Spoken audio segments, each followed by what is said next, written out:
우리는 다 하나님의 은혜로 살아가는 자들입니다. 그 은혜에 감격하며 감사하며 우리는 어떻게 하면 그 하나님 앞에 경배를 드릴까, 또 찬양을 드릴까 고민하는 것이 있는 자의 마땅한 이치일 것입니다. 하지만 그럼에도 불구하고요, 우리 현실에서 살아가다 보면 바쁜 일상 가운데 또 여러 가지 해야 될 일들 가운데 하나님 앞에 무엇인가를 드리는 것에 있어서 소홀해지거나 또 인색해질 때도 있음을 우리는 고백하게 되는 것 같습니다. 근데 오늘 본문에 나오는 향유 옥합을 깨트려 드렸던 여인의 모습은요, 자주 은혜를 잊어버리고 하나님께 드리기에 소홀했던 우리들에게 좋은 귀감이 되는 것 같습니다. 그러게 이 향유 옥합을 깨트린 여인의 이야기는 사복음서 모두에 전부 다 기록되어 있습니다. 여러분, 향유 옥합은 매우 귀한 물건입니다. 그런데 그 귀한 것을 예수님 발 앞에 깨트렸습니다. 어떤 제자들은요, 이것이 아깝다고 난리입니다. 저거를 300데나리온에 팔아가지고 가난한 자들에게 나눠주면 얼마나 좋을까 이야기하기도 합니다. 하지만 은혜를 아는 여인에게 있어서요, 예수님을 경배하고 찬양하는 일에 있어서 향유 옥합 하나를 깨트리는 것은 전혀 아깝지가 않은 것이죠. 예수님께서는 그 여인을 바라보면서 이렇게 칭찬하십니다. 복음이 전파되는 곳에서 이 여자가 행한 것이 다 기억될 것이다 라고 말씀하시면서 그 여인을 칭찬합니다. 우리는 이 향유 옥합을 깨트린 여인의 이야기를 들을 때마다 내게 있는 향유 옥합은 무엇일까? 주님 앞에 드려야 될 내게 있는 향유 옥합은 무엇일까를 생각해 봅니다. 특별히 이제 성탄절이 보름 정도 남았나요? 보름 안 남았죠? 한 열흘 정도 남은 것 같은데요. 동방 박사들이 세계의 귀한 보배를 드려서 예수님의 성탄을 축하했다면 우리는 무엇을 드려 예수님 앞에 경배할까? 이런 것들을 고민해 보게 되는 것 같습니다. 그런데 향유 옥합에 기록한 사복음서 중에요, 누가복음만이 가지고 있는 특징이 있습니다. 강조점이 다른 복음서와는 조금 다른 거죠. 다른 복음서는요, 향유 옥합을 깨트린 여인에게 집중합니다. 얼마나 헌신적인가 그것을 집중한 반면에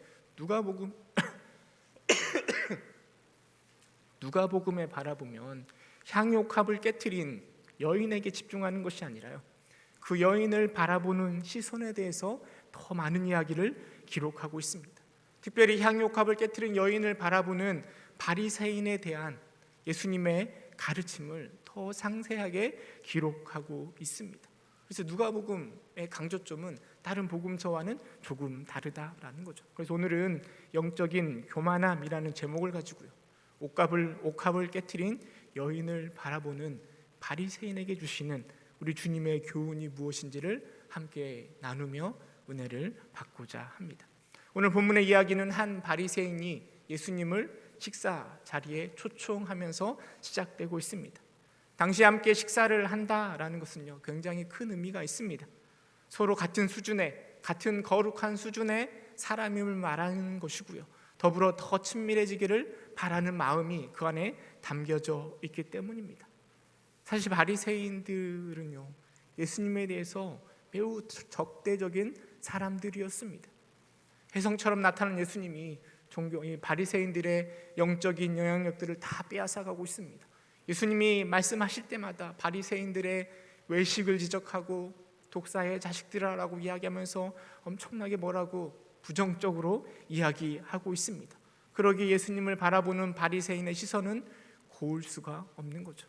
그런데 한 바리새인이, 뒤에 보면 성경은 그의 이름을 시몬이라고 말하고 있는데요, 시몬이라고 말하는 바리새인이 예수님을 식사에 초청하고 있습니다. 여러분, 이 시몬이 왜 예수님을 초청하였을까요? 관계가 좋지 않을 게 뻔하잖아요. 그럼에도 불구하고 왜 초청하였을까요? 먼저 생각해 볼 수 있는 건 좀 긍정적인 측면에서 생각해 볼 수 있습니다. 예수님에 대한 궁금증, 예수님에 대해서 알고 싶은 마음이 시몬의 마음이 있었을 것 같습니다. 왜냐하면 지금 예수님에게 인기가 너무나 많잖아요. 그의 놀라운 가르침, 많은 영향력들, 기적들을 바라보면서요, 비록 경계 대상이긴 하지만 궁금하였을 법도 합니다. 그래서 예수님을 더 알고 싶은 마음 가운데 시몬이 예수님을 식사에 초대했는지 모르겠습니다. 하지만 또 부정적으로도 생각해 볼 수 있습니다. 겉으로는 친밀한 척 하는 모습으로 보이지만 그 속마음은 예수를 시험해 보려고, 혹여나 조그마한 실수라도 찾아내어서 그를 어떻게 해볼 요량으로 예수를 초청했을 수도 있습니다. 물론 성경은 시몬의 마음을 정확하게 표현하고 있지는 않습니다. 당장 시몬의 마음이 어떠한지 우리는 알 수 없습니다. 하지만 식사 시간을 통해서요, 시몬의 초청했던 그 마음의 본심이 잘 드러나는 것 같습니다. 바리새인이 예수님과 함께, 시몬이 예수님과 함께 식사를 하고 있는데요, 그런데 죄 있는 여성이 예수님에게 다가와 그 발에 향유옥합을 깨트려 드립니다. 성경은 눈물로 그 발을 적시고 자기 머리털로 닦고 그 발에 입 맞추고 향유를 부었다라고 기록하고 있습니다. 그 상황을 좀 생각해 봤습니다. 제가 식사를 하고 있는데 어떤 사람이 와가지고 갑자기 제 발에 향유를 붓고 머리털로 발을 씻는다라고 생각하면 너무 어색할 것 같아요. 좀 싫을 것 같은데요. 그런데 그 당시의 문화 속에서 이 여인의 행동을 좀 생각해 볼 필요가 있는 것 같습니다. 사실 예수님이, 바리새인 예수님을 초청하였지만 그 초청은 공적인 식사의 자리가 되었을 것입니다. 예수님뿐만 아니라 그의 제자들, 그를 따르는 많은 사람들이 바리새인의 집에 함께 들어왔을 것입니다. 그리고 그 무리들과 함께 죄인이었던 여인도 함께 그 장소에 참석했던 것 같습니다. 당시에 사람들이 식사를 할 때요, 어떤 식탁에 앉아서 밥을 먹는 게 아니고 비스듬히 이렇게 누워서 기대어 앉아서 식사를 하였습니다. 그래서 예수님의 발이 식탁과 반대편에 있었기 때문에 어쩌면 여인은 보다 더 쉽게 예수님의 발 쪽으로 접근할 수 있었을 것 같습니다. 그리고 그 예수님의 발에 여인이 준비한 향유옥합을 깨트려 그 발을 씻어 드리는 거죠. 오늘날 누군가가 우리 머리 위에 기름을 붓는다고 하면, 참기름이 고소하니까요, 그 참기름 우리 머리 위에 붓는다고 하면 여러분들 기분이 어떠실 것 같습니까? 별로 좋지 않을 것 같잖아요. 그런데 그 문화 속에서, 그 건조한 그 기후 속에서요, 몸에 기름을 바르거나 머리에 기름을 부은 건 지극히 일반적인 일이라 할 수 있습니다. 특별히 손님이 집에 들어왔을 때는요, 머리에 향유를 부어주는 것이 바로 손님을 대접하는 방법이기도 합니다. 또 발을 씻기는 건 역시요, 손님을 대접하는 아주 일상적인 일입니다. 특별히 그 일을 종이 주로 감당하였는데요, 그런데 그 귀한 향유를 여인은 예수님의 발에 부어 그 발을 씻겨주고 있는 것입니다. 이 여인의 행동은 예수님을 극진히 대접하는 행동이고요, 그녀의 행동에는 예수님 앞에서 한없는 겸손함이 묻어 나오는 것입니다. 하지만 시몬의 마음속에는 그 마음과 정반대의 마음이 가득합니다. 그것은 바로 교만함입니다. 가장 귀한 것을 비천한 여인이지만 가장 귀한 분에게 드리고 있습니다. 그것은 너무나 고귀한 장면이라 할 수 있습니다. 하지만 바리새인의 눈, 시몬의 눈에는요, 모든 것이 다 못마땅한 것 투성입니다. 특별히 시몬의 그 교만함이 삐딱한 시선으로 그 상황을 바라보게 하는 것이죠. 그렇다면 오늘 이야기 속에 나타나는 시몬의 교만함은 무엇이 있을까요? 먼저는 죄 많은 여인을 바라보는 시선 속에서 찾아볼 수 있습니다. 향유 옥합이라고 하면 매우 귀한 거죠. 어쩌면 그 여인의 결혼 자금일 수도 있습니다. 그 여인이 가지고 있는 전 재산일 수도 있습니다. 그런데 그 귀한 것을 깨트려 예수님께 바치고 있습니다. 일반적인 사람들이 그 모습을 봤다라면 이 귀한 것을 드리다니 여인에게 있어서 예수님은 그만큼 소중하고 귀한 분이구나라고 생각할 것입니다. 귀한 것을 드리는 여인의 헌신에 우리는 집중하게 될 것입니다. 하지만 시몬은 그 헌신을 바라보는 것이 아니라 그 여인이 어떤 사람인지를 먼저 바라보고 있습니다. 정확히는 나는 이런 사람인데 너는 어떤 사람인가, 이것을 먼저 바라보고 있습니다. 시몬은 바리새인입니다. 나는 바리새인인데 저 여인은 죄인이다 라는 생각이 먼저 그의 생각 속에 떠오르고 있습니다. 이런 시각이 먼저 보이는 이유는 시몬 스스로 생각할 때 나는 바리새인으로서 괜찮은 사람, 거룩한 사람이라는 교만함이 그에게 가득하기 때문입니다. 하지만 죄인이었던 그녀는 나와 결코 함께 할 수 없는, 거룩한 나와 함께 할 수 없는, 어울려서는 안 되는 사람이다라는 인식이 있는 것이죠. 그런데 왜 이런 죄인이 지금 내 앞에서 이 일을 벌이고 있는가? 이것이 먼저 떠오르는 것이죠. 영적인 교만함은요, 다른 사람과 나를 서열화시키고요, 그리고 그 안에서 쉽게 판단해 버립니다. 여러분, 그 영적인 교만함이 시몬에만 있는 것은 아닙니다. 오늘 우리에게도 마찬가지로 그 영적인 교만함이 있을 수 있습니다. 우리의 영적인 교만함은요, 믿음을 서열화시키고 우리보다 못한 믿음의 사람의 헌신을 바라보는 그 시선을 왜곡시킵니다. 그래서 그 여인이 어떠한 마음으로, 어떠한 사모함으로, 어떠한 감사함으로 예수님을 찬양하고 경배하고 있는가를 보는 것이 아니라, 나보다 못한 사람이 왜 저런 일을 행할까? 나보다 못한, 믿음이 못한 저 사람이 행한 건 역시 나보다 못한 행동일 거야. 그 사람 행동도 다 그렇지 뭐라고 생각할 수 있다라는 거죠. 오랫동안 신앙생활 해온 우리들은요, 때로는 뜨겁지도 차갑지도 않은 채 그저 미지근할 때도 있습니다. 그런데 이제 막 신앙생활에 맛을 들인 사람들은요, 그 안에 뜨거움이 있습니다. 하지만 무엇을 어떻게 해야 될지 잘 모르기 때문에 행동이 어설프고 지식적으로 보이는 것이 부족해 보일 수 있습니다. 그럼에도 그 안에는 예수를 향한 뜨거움이 있는 것이죠. 그런데 영적인 교만함이 가득할 때, 혹 우리 안에 그 교만함이 가득할 때, 그 뜨거움, 그 중심의 진실함을 보는 것이 아니라요, 이것을 가볍게 여기고 우습게 여기는 경향들이 우리 안에 나타날 수도 있습니다. 여러분, 이게 바로 영적인 교만함입니다.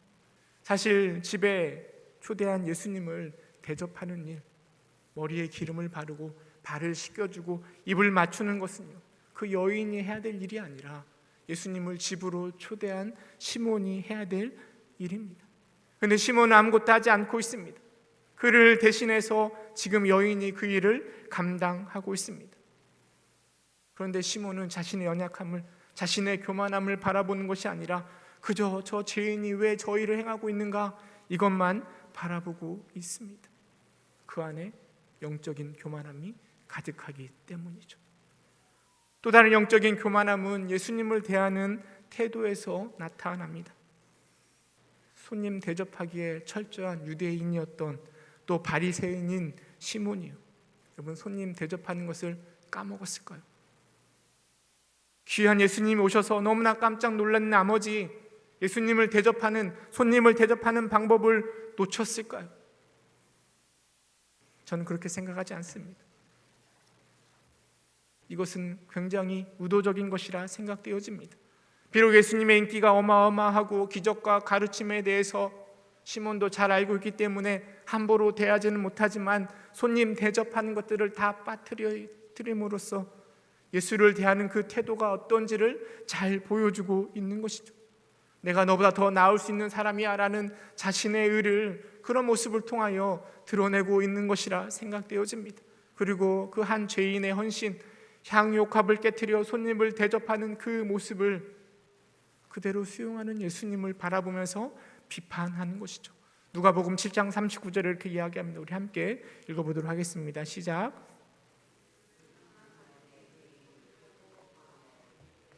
이 사람이 만일 선지자라면 자기를 만지는 이 여자가 누구며 곧 죄인인 줄을 알았으리라 하거늘.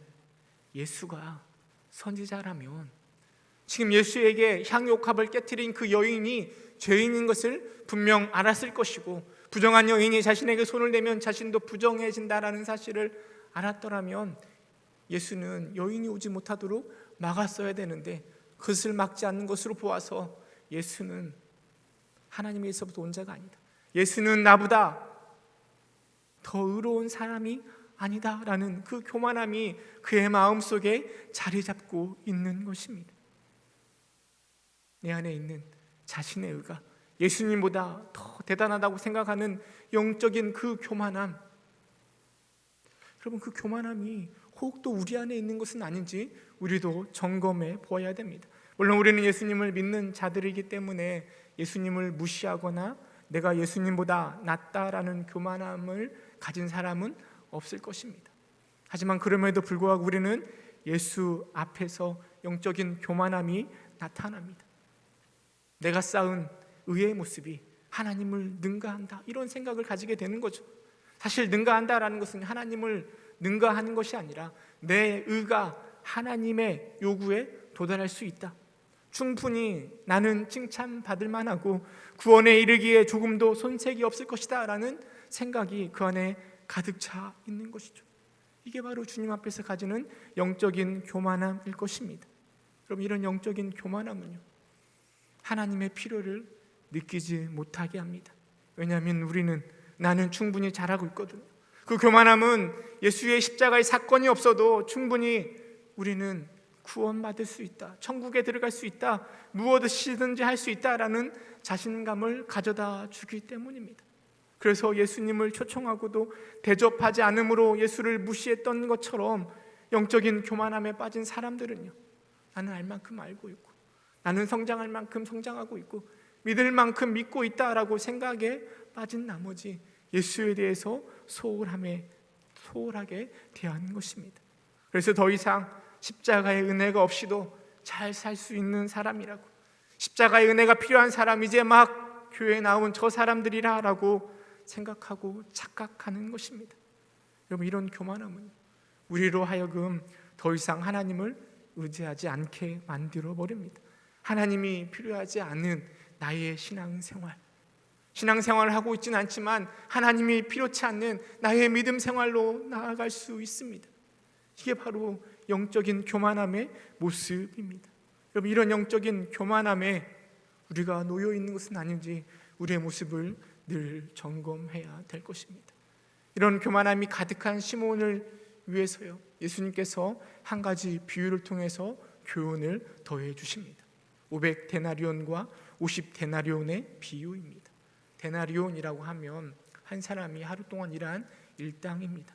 500데나리온이라고 하면 500일 동안 일한 것이고요, 50일 동안 일한 것을 50데나리온이라고 이야기할 수 있습니다. 근데 어떤 사람이 500데나리온과 50데나리온 빚진 자가 있는데 그들이 갚을 것이 없자 그 빚을 탕감해 주었습니다. 그리고 예수님께서 그 시몬에게 물어보십니다. 탕감받은 사람 중에 누가 더 탕감해 준 사람을 사랑하겠는가? 라고 질문하십니다.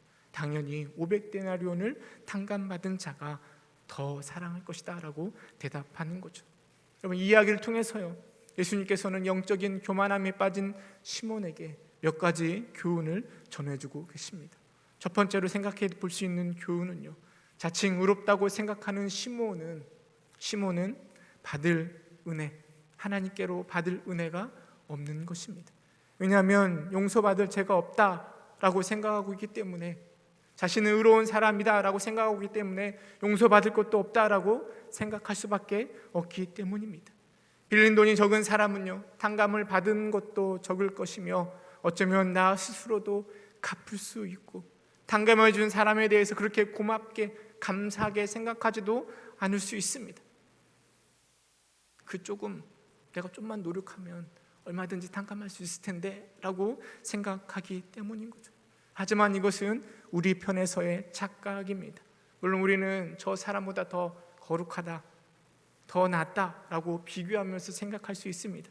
그러나 하나님의 온전하심에 비추어 생각해 볼 때 이것은 너무나 어리석은 생각인 거죠. 예레미야서 17장 9절에 이렇게 이야기합니다.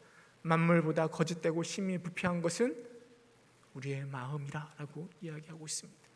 우리가 아무리 깨끗한 척 거룩한 척 하지만 만물보다 심히 부패한 게 바로 우리의 마음이라 성경은 말하고 있습니다. 모든 사람이 죄를 범하였음에 하나님의 영광에 이르지 못하였다라고 이야기하고 있습니다.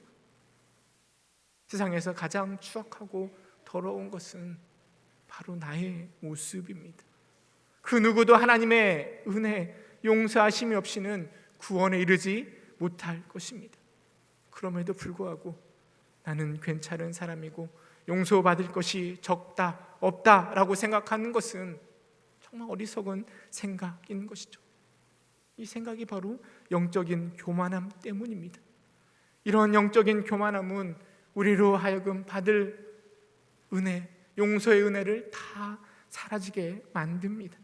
하나님이 주시지 않는 것이 아니라 우리 스스로가 거부해 버리는 것이죠. 오직 죄의 깊이를 깨달은 사람만이 주님의 용서하심을 받을 수 있고 은혜를 누릴 수 있는 것입니다. 하지만 나는 거룩하고 의롭다라고 생각하는 자에게 주실 하나님의 은혜는 하나도 없는 것이죠. 두 번째로 주는 교훈은요, 당감받은 빚에 대한 인식은 감사의 크기를 정하고 더 적극적으로 행동으로 나아가도록 하는 것입니다. 나의 힘으로 감사하고 하나님을 찬양하는 것이 아닙니다. 내가 힘이 있어서 우리 하나님을 사랑하는 것이 아닙니다. 우리가 하나님을 사랑하고 함께하는 것은요, 하나님이 우리에게 주신 사랑으로 인한 것입니다. 그 크기에 대한 분명한 인식과 이해는 우리로 하여금 더 많이 사랑하게 되는 것입니다. 그럼 아까운 향유 옥합이죠. 그것을 할 수 있는 게 너무나 많습니다. 300데나리온에 팔아 가난한 자들에게 나눠주는 것이 어쩌면 더 의미 있어 보이기도 합니다. 하지만 더 많이 사랑받는 자, 사랑하는 자가요, 그 옥합을 깨트리는 것입니다. 깨트릴 때요, 전혀 아까워하지 않습니다. 왜냐하면 하나님의 크신 사랑을 경험했기 때문입니다. 그래서 우리가 은혜의 크기를 경험할수록 더 깊은 신앙의 자리로, 사랑의 자리로 나아가는 거죠. 그런데 교만함은 내가 그 자리에 내 힘으로 들어갈 수 있다라고 생각하게 만들어 버립니다. 영적인 교만함은 우리의 신앙의 행위를 방해합니다. 행위 자체를 방해하는 것이 아니라요, 행위의 대상, 하나님을 향하여 신앙생활하는 것이 아니라 나의 만족을 위하여 신앙생활해버리게 만들어 버리는 것이죠. 여러분, 우리의 신앙생활은, 우리의 예배와 우리의 찬양과 우리의 봉사와 우리의 수고는요, 나를 위한 것이 아니라 내게 베풀어 주신 하나님을 향한 것이어야 됩니다. 나를 사랑하시며 은혜를 베푸시는 하나님을 향할 때 우리의 신앙생활이 의미가 있어지는 것이고 하나님 보시기에 아름다운 참다운 신앙생활이 될 수 있는 것입니다. 셋째로 우리에게 주는 교훈은 우리의 행위는 결코 우리를 구원에 이르지 못하게 한다라는 것을 분명하게 이야기해 주고 있습니다. 사실 영적인 교만함의 맨 밑바탕에는요, 우리의 행위가 있습니다. 영적 교만함을 가졌던 시몬 역시 자신의 행위를 기초로 교만함에 빠져들었을 것입니다. 바리새인이고요, 율법을 잘 지키고 있었고 능통하였고 그렇게 살아가려고 노력하는 자신의 행위를 기초로 해서 나는 저 사람보다 뛰어난 사람이야 라고 생각하였을 것입니다. 하지만 결코 우리의 행위는 우리를 구원에 이르게 하지 못하게 하는 거죠. 예수님 여자에게 말씀하십니다. 죄사함을 받았느니라. 그리고 누가복음 7장 50절에 마지막으로 이렇게 이야기하십니다. 내 믿음이 너를 구원하였으니 평안히 가라. 여러분, 우리를 구원에 이르게 하는 것은 결코 우리의 행위가 아닙니다. 예수님은 분명하게 말씀하십니다. 내 믿음이 너를 구원하였으니. 우리는 이것을 너무나 잘 알고 있으면서도요, 우리는 자꾸 영적인 교만함에 빠져 나의 행위에 매달립니다. 또 어떤 분들이 이렇게 말하기도 합니다. 향유옥합을 깨트린 것이 믿음이라면 결국 그 믿음도 행위를 바탕으로 하는 것 아닌가, 이렇게 말하기도 합니다. 하지만 우리는 기억해야 됩니다. 옥합을 깨트린 그 행위가 여인을 구원에 이르도록 한 것이 아닙니다. 옥합을 깨트린 여인의 행위는 여인의 그 믿음을 입증하는 방법이 되는 것이죠.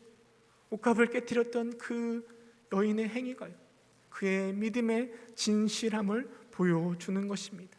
믿음이 행위로 표현된 것뿐입니다. 예수님께서는요, 그녀의 믿음을 보시고 내 믿음이 너를 구원하였다, 내 믿음이 너를 구원하였다라고 분명하게 말씀하시는 거죠. 우리의 행위에 기초를 둔 영적 교만함을 버리고 우리에게 은혜를 베풀어 주신 하나님을 바라볼 때 여러분, 우리는 제사함의 은혜와 구원의 감격을 더 크게 누릴 수 있는 것입니다. 말씀을 맺도록 하겠습니다. 여러분, 우리는 영적인 교만함을 버려야 됩니다. 우리가 믿음을 가지고 있는 것조차도 하나님의 은혜입니다. 우리가 봉사할 수 있는 것도, 우리가 예배할 수 있는 것도 하나님의 은혜입니다. 근데 영적인 교만함은 우리의 눈을 어둡게 만들어 버립니다. 여러분, 우리의 영적인 교만함을 버리고 예수님의 시선으로 세상을 바라보고 사람들을 바라보아야 됩니다. 영적인 교만함이 가득한 시몬이요, 사람들을 바라볼 때 그는 먼저 죄를 먼저 바라보았습니다. 하지만 예수님은 그녀의 마음의 중심의 진실함을 초점을 맞추고 바라보고 있습니다. 영적인 교만함이 가득한 시몬은 나와 여인을 믿음의 서열을 매기고 그리고 그것들을 따지며 바라보았지만 예수님은 그 여인의 필요를 먼저 바라보셨습니다. 영적인 교만함은 여인의 타락의 정도를 먼저 보게 만들었지만 예수님은 그녀의 사랑의 크기에 초점을 맞추고 계십니다. 영적인 교만함을 버리고 예수님의 시선으로 세상을 또 우리 이웃들을 바라보아야 될 것입니다. 뿐만 아니라 이 영적인 교만함이 하나님과의 관계도 깨트릴 수 있음을 우리는 기억해야 됩니다. 우리는 하나님이 예수님이 주시는 말할 수 없는 사랑을 덧입고 살아감에도 불구하고 우리의 영적인 교만함에 빠져가지고 주변의 사람을 저 시몬처럼 대하고 있지는 않습니까? 예수님처럼, 시몬 예수님을 대하는 것처럼 우리 주님을 대하고 있지는 않습니까? 우리 마음속에 가득한 영적인 교만함을 버리고 예수님의 시선으로 사람들을 바라보고 하나님 앞에 설 수 있는 저와 여러분 될 수 있기를 주님의 이름으로 축원합니다. 함께 기도하겠습니다.